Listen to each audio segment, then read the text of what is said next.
You're finally here. Now help me close this, would you? In terms of pure explorable space and pure number of activities, Dragon Age Inquisition is very, very big. In the course of 85 hours, I finished the story and performed all number of side quests, yet there are huge areas I still haven't visited, tons of secrets still to be uncovered, and lots of characters I still barely know. Approaching 100 hours, and I know there's so much more. I need more types of potions, I need more ways to upgrade the keep that functions as my home of operations. I haven't even reached maximum level. There still seem to be so many adventures out there waiting for me, and I crave being able to take them. The game begins with tragedy.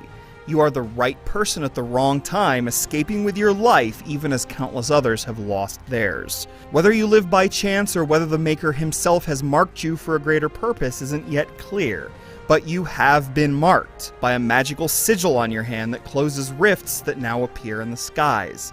This makes you both a target and a messiah figure, and the game hardly shies from the implications. You can tailor your Inquisitor in all sorts of wonderful ways using the game's intricate character creation system. You then become the Inquisitor you want to be through dialogue choices and forking gameplay options. You sit upon your throne and cast judgment on those that wronged you, and then deal with the repercussions when certain people and factions don't like your choices. And sometimes you must decide who lives and who dies, who is an enemy and who is a friend, and who leads an entire kingdom. And you will care, because the people surrounding you are so very real, so present. There are returning personalities like Leliana and Hawk, and should you carry over a save, they will recall choices you made in previous Dragon Age games. You'll probably grow to love some of these party members as well as the other company you keep. Varric and his hairy dwarf chest return, but as you spend more time with him, his mercenary facade gives way to something approaching nobility. The Seeker Cassandra, who once interrogated Varric, and who will never be allowed to forget it, is also at your side, both soft and stubborn, always lawful, always intent on doing the right thing. Their banter is sometimes playful, sometimes tense, sometimes mysterious, and sometimes heartbreaking. There's a lot of dialogue, but every line is written and spoken with purpose. It's an obvious trap. You meet with some of these folks at the war table, where you can send agents to perform the Inquisition's work while you concern yourself with other matters. Spreading your influence and gaining power is important, as power is the currency you use essentially to buy access to new quests and areas. Dragon Age Inquisition is not one large unbroken land in the manner of an Elder Scrolls game, but rather lots of different semi-large attractive lands accessible through your map. And so off you go with your party, traversing areas both green and stormy, bucolic and war-torn. There are herbs and resources to collect out there, which you use to craft armor, weapons, and upgrades when you return to your keep. There are rifts in the sky to close, constellations to gaze at and understand via a Connect the Dot minigame, and shards to collect. Those collectibles aren't just busy work, though. There are new places and secrets to unveil. Exploration has its occasional quirks, some sound bugs, some clumsy jumping puzzles, characters occasionally popping into view, and what have you, but these foibles don't really amount to much.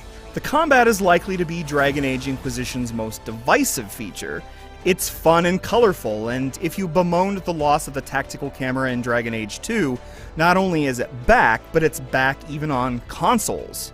On one hand, the tactical camera can be kind of awkward here, sticking a little too close to things. On the other, the ability to use a single button to forward time instead of constantly pausing and unpausing is a great tweak. But unless you're fighting dragons, bosses, or venturing into rougher territory, you probably won't need the tactical camera very often should you play on medium difficulty. Most healing magic is gone, so you rely on health potions that replenish in camps and towns. Ultimately, it's a good combat system that works well in both wide open spaces and cramped caves, and it's certainly the most fluid of the Dragon Age games when you play from the usual third-person view. There are challenges out there, but nail-biting battles aren't common. Hard mode is always there if you want one, however, and there's no doubting the diversity of gameplay. There's a lot more to Dragon Age Inquisition, of course. There's the keep customization, which lets you tailor your headquarters to your liking. There's the cooperative multiplayer mode, a light but enjoyable horde-type mode with enough unlockables to keep you interested for a while, quite a bit like Mass Effect 3 in that regard. There are cool nooks and crannies at every turn, and robust crafting and involved reading that can keep you busy when you aren't out squabbling with apostates and partying with the Orlesian nobles.